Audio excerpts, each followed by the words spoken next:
Moolah Island is a bidding, resource management, and economics Eurogame for 4 to 5 players, ages 12 and up. It takes about an hour and a half to 2 hours to play.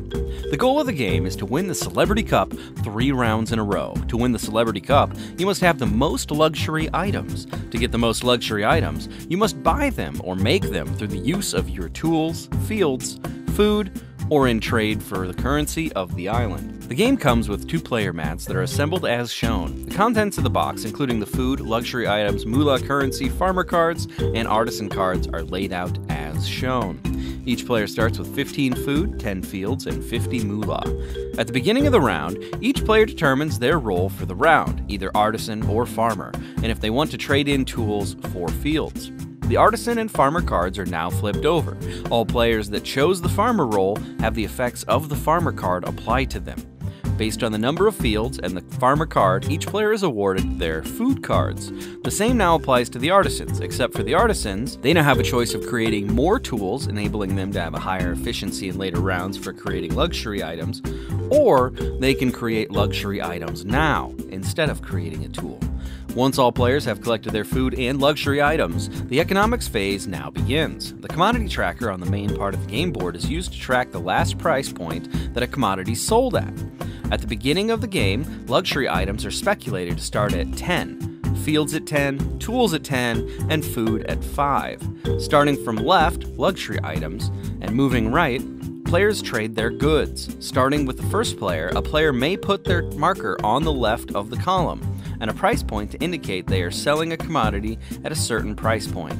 Then a round of purchasing begins, where starting with the first player, a player may buy items at price points shown on the left, or indicate a different price point by placing their marker on the right. The buyers have a chance to accept the new price point before backing out. If a deal is struck, money and goods are exchanged, and the white pawn marker is moved to the price point to show the speculation of the commodity's value has changed. The next commodity is now processed the same way, so on and so forth. During the commodity purchasing phase, players may take out a loan against the Central Moolah Bank. On the left of the board are 3 amounts available for each player. Interest is then kept at the bank, paid for each round you must pay in addition to your loan. A player cannot win the Celebrity Cup if they still owe the bank money. Then all players must feed their workers, discarding 5 food. And finally, the Celebrity Cup is awarded. The player with the most luxury items is given the Celebrity Cup.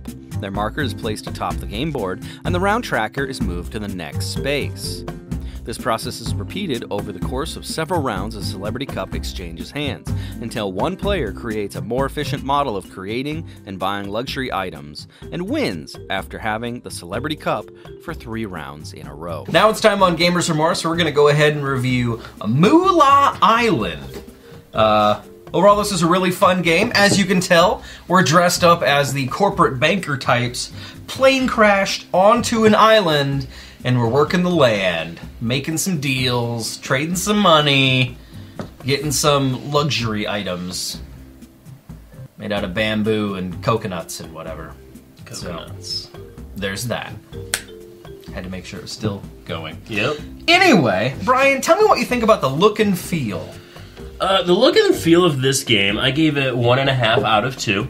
The cards, it's very easy to know what you're looking at when you look at it. There's a lot of iconography, but it is easy to pick up on. The luxury goods all have the same symbol. The food goods, wheat things, all have the same symbol. The tools have the same symbol. The fields have the same symbol. So the iconography is very well done. They have some fun little silhouettes on the farmer and the other cards that I always forget what they're called. Artisan. Artesian. Cards. I do think they could do some more, like, with the rule book. They had a really awesome miniature rule book that I really liked, but the long rule book was, like, very wordy. They could use a bit more photos interjected in that, I think. But they had some really good stuff. They had a chart that explained how production works that I thought was fantastic. You know, and some of these pieces I wish were a bit more solid. It did mention there's a lot of assembly required. I spent a lot of time cutting out all the money individually, so that's something to be prepared for. But I gotta say, the dollars are actually really cool. They are amazing. I will give them that. Most of the Game Crafter money, you know, says Game Crafter in the middle, but these are actually like This is green spin, Yep. right? Which green span for those people in the know. Yep. So I mean, it's a lot of really cool stuff. And at first, I was like frustrated cutting this out, but then seeing it in play, I'm like, you know what? It was worth it. 1.5 out of 2. Eric, agree? Disagree? What do you think it deserves? I agree with the 1.5. Once again, like I think the tokens, just the fields, the tools. I mean, understanding that, it is a game crafter, I would have liked, maybe a little more like an actual token instead of just kind of like a chit, essentially. So, but I mean, overall, yeah, everything was easy to read. Everything was easy. Once you knew what it was, you could stay with it for the entire game. All right, we'll give look and feel 1.5. Balance and mechanics. You guys mind if I take that on? All right, balance and mechanics. I actually gave it 2 out of 2. The reason for that is a very unique economic system that they've created on this island, where you have luxury goods, which is kind of like your end game condition, right? It's a little bit like a victory point. You're trying to have the most luxury items for at least, 3 rounds, right? So that was really enjoyable, but then you go on and you have this economic track for luxury items, fields, which are used to produce food, but your food creates luxury items, or you can turn, your food into tools as well. So it was this really interesting hierarchy of different resources, and then you're trading these on a relationship scale that's purely based in economics. My hands are filthy. Anyway, purely based in economics. So that was really enjoyable. We had said that we, in college, had both studied economics to a degree. Yep. I think you ended up going marketing and graphic design. I ended up just saying, the heck with you, business world. But that's neither here nor there. So, economics, different resources, and then on top of that, you had these round cards that would occur that would either show favor on whether you wanted to farm for the round, right, creating that base resource, or whether you wanted to be an artisan, which would then turn your base resource, the crops, food, into a higher level resource. So it was a really interesting and enjoyable experience between the various mechanics going on at the same time. So I give it full marks on that, 2 out of 2. I didn't see much downside. And then in addition, the bidding aspect, kind of going back and forth, was really enjoyable and would create a lot of replay value throughout. So what did you think, Brian? I agree on most of that. I was slightly off-put on the cards that are revealed. There is a huge sway. You can flip it over, and it can be you produce an extra 50, or you produce negative an extra 50. So there's a lot of luck in how your fields will produce. And let's say you have 10 fields. Instead of producing 10, you can produce 15. Or you can produce 5, and that's a big sway, 5 to 15. That's a 10-point or a 10-card sway based on the luck of a draw. True, but one could argue that's somewhat real-world commodities, right? Maybe this week you'll hit the jackpot for oil. Next week it's just dry. Something like that. So I can see why they're trying to introduce random events into the economics. But to your point, you're right. That's a lot of random into a purely economic game. Yeah. So what if they had scaled it back a little bit and maybe gone, instead of a 50% swing, gone down to like a 10%? 10 or 25, I think would have been great. Okay. Based upon these feedback, what would you guys give it for points? I'd say 175. What do you think? About 1.5. 1.5. So 175, meet in the middle, because I was at 2, 175, 1.5. Yeah, so pacing, out of 1 point, what would you give it, Eric? Out of 1, I'd give it... It's hard because I know players that would stagger in how long they would take. And there were turns where I took a lot longer than I thought I needed. And so I'd probably give it a half, just because it still is a very fast game. I actually gave it 1 out of 1, so maybe there's some room there to meet in the middle. But the reason I believe it was 1 out of 1 is that it seemed like we were always doing something, whether it be speculating what someone else was going to go for based upon their commodities, or when we were bidding back and forth, that was a fairly quick method. Very rarely did we sit there and go, do I want to be a farmer or artisan? And it took 5 minutes. It seemed like the micro interactions and decisions went by so quickly that there wasn't a whole lot of pacing issues. Yeah, it could probably be improved a little bit, to your point, but it wasn't so bad. No. So you added at 0.5, I added at 1. What do you think, Brian? I think we could cut right in the middle, go with a 0.75. Like Eric said, I know people who would overanalyze every option. I am an anti-AP player. I will make stupid choices to speed the game along, and I even found some of my options taking a while in this game. And I think it's because I have that economic mindset to a degree. And so I wanted to make wise economic decisions. And I found myself at times going, wow, why am I taking this long? But I mean, like you said, it is fairly fast-paced, and you are fairly active at all times. I think the longest time is during the bidding or the purchasing. Is okay. Do I really want to pay this much? Look at I think what that I could be have. expedited somehow. That's really where the time kind of got consumed. So everything else was just fine. Is just that. No.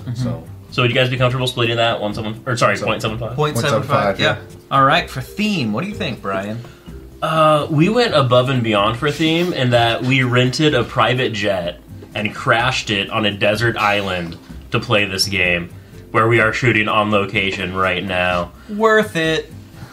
I don't know about that. You lost an eye, not a big deal. Yeah, but no, in all seriousness, we mentioned before we even started, like when we got the game, we were like, this theme is intriguing. We thought it sounded hilarious. I don't know about you guys, I wasn't disappointed. I vote giving it 1.5 out of 2. The theme was quite entertaining. I love how also we made this essentially an open market on this deserted island. But I think we could have gone more in the way of that deserted island feel. Like the luxury goods, they could have had, fun pictures on one side of, island-esque luxury goods, like a fancy coconut goblet. Or they could have had some really fun, clever things to do with that. And I wish they would have just pushed the envelope in that regard. But what do you guys think? Agree, disagree? I agree. The theme was very intriguing. However, for me, once I got into the game, the theme really wasn't there. It was just more It was more the mechanics. So what do I need? How do I win this celebrity cup essentially? So I mean, the theme was definitely like there at the beginning, and then I mean, it's definitely there throughout, but it kind of gets lost. For me, at least, the focus wasn't there. But. Yeah, it definitely was a very intriguing and fun theme. I think I would agree. From the outside, it looked like a very humorous theme, that I could really sink my teeth into. But underneath the hood, it was a well-balanced Euro, I would say. Yeah. And so the theme wasn't carried through the artwork and through some of the different pieces. I mean, you had the event cards, but that still didn't really carry it that much through. There were some humorous anecdotes with some of the business types, but to your point, the different cards, the luxury items, it wasn't there. It was just a point value. Yep. So, 1.5, I would agree. Yeah. Agree? Okay. Easy to learn. What are your thoughts on that? It was a much higher curve than I anticipated. Maybe it's just Brian teaching it. That could be the fault. So I think he wanted to school us with his scenario he came up with. He came up with a strategy before he even taught us the game. Yep. And pretty much killed us in 3 rounds. He Zerg rushed us, and before he even taught us how to do anything. And then it was like, all right, well, let's play a few more times, and then we'll figure it out. I mean, you guys focused on your macro, and I just came in microed the crap out of you. Right. I'm going to go ahead and say, when we first started learning this game, it was like the brand new pilot, right, out of flight school that actually was flying the plane that landed us all on this island. And it was sort of a crash and burn sort of event at first. That's not to say it was that bad, but I will say there's a whole lot of mechanics moving on in this game. And so if you're playing with someone that has a strategy and has been working on it for up to 12 hours ahead of time, they're probably going to know a bit more how to defeat you in this game. So there's quite a bit of learning curve, but it isn't impossible. Yeah. It's not... I'd maybe compare it to Caverna or Agricola, something like that, where it's easy to get the basics of it, but someone that's played it a while has a definite strategy and a definite advantage. Yep. So I gave it 0.25 because of that, and the rulebook highlight thing did help out a little bit, but there's still a whole lot of moving parts in this game. What do you think, Brian? I'm inclined to agree with Eric's recommendation of around a 0.5-ish. And mostly because, admittedly, I really wanted to try a really cheesy strategy. And I did, and it worked because I didn't give them any strategical advice to start the game off with. Partly just because I wanted to win. But I mean, I feel like it's a game where now that we know how to play, we could teach someone else how to play fairly easily. Yeah. It's just when no one knows how to play, that first learning experience is overwhelming. There's just so much things. But again, that same thing can be said of a lot of games. Yeah. But once someone knows it, once there's a good tutorial online, once Gamers Remorse reviews it, it's not hard for people to just pick it up and Self-plug. Yeah. It's not hard to pick it up and teach other people. Right, and as soon as you do play it that first time, I mean, even after just getting stomped on 3 rounds, there was like, for me, it was like, okay, I know what kind of strategy I want to do this next time. So, I mean, it's not like it was like an off-put type of, I don't want to do this. It was like... It was like, all right, let's play this again. Yeah. This time, no Zerg Rush. 6 pool all in. What? So what do we agree? 0.5? I agree, 0.5. Okay, 0.5. It was difficult, but yeah, we may have been led astray a little bit on purpose, so. Yeah. All right, anyway. You're welcome. All right. Replayability. Is that my turn to go That's first? you. What do you think? All right. Replayability. Out of 2 points, I gave it full marks. I feel like every time you play this, you could choose a different strategy, right? And a lot of the dependence on that replayability is the fact that you have this injected randomness through the different event cards based upon whether you're going to be the artisan or the farmer. But also the other players you're competing against, because they're each changing their strategies every time you play, which just enhances that random fact. And also the randomness on how much they're willing to pay, right? There's so many options on each of these scales that it's possible someone would bid 16 this time and maybe 30 next time. There's enough randomness because of the other players. So I gave it full marks. I don't see why you couldn't play this multiple times. And also, if someone Zerg rushes you like this jerk, you have enough time for a couple of games. So I gave it full marks. So what did you think? I mean, I gave it 1.75, but I'm inclined to actually agree with you on that. Because my first thought was the time is the main constraint, because it could be quite a long game. I mean, if you played through round 14, True. you probably won't win another round, but if you only play to round 7, you're up for another one. What about round 3? Round 3, you're definitely up for another one. Yeah. And so I think it varies, and I think it's... But the issue, the reason I think I'd be willing to give it a 2 is come round 9, I'm not waiting for it to end. Yep. You know, like, I still think, oh, I have a chance. I mean, I was, in our last game, you know, I'm winning up to round 7, and then all of a sudden Eric comes out of nowhere. Well, it wasn't out of nowhere. He had this elaborate strategy that he was building up, and just takes that lead. And so I go from, I'm about to win, to... what just happened? But we still feel like we have a chance. It's not like now it's over, you know. And so I think that's where the replayability comes in. Even then. But what do you get? Do you agree, Eric? Oh yeah, I agree. It's definitely one that you could just, if it's quick enough, like you can be like, all right, I want to try something else. And that is something to take into consideration: is how often do you have 4 players? That's a good point. Specifically in this range. I mean, I feel my key play group that we're in, sometimes we have 4, but more often than not we have 3. Or other times, 6. You know, I'm with another group that has 7 or 8. So it's a very odd number of player requirement. Yeah. So maybe we should bump it down to 1.75 because of that requirement. It makes it somewhat difficult to get that replayable fact in, because you know you don't always have 4 or 5 but if you're players. a 4-person play group, they're like, let's say it's 2 couples, you know, or a family, that'd work great.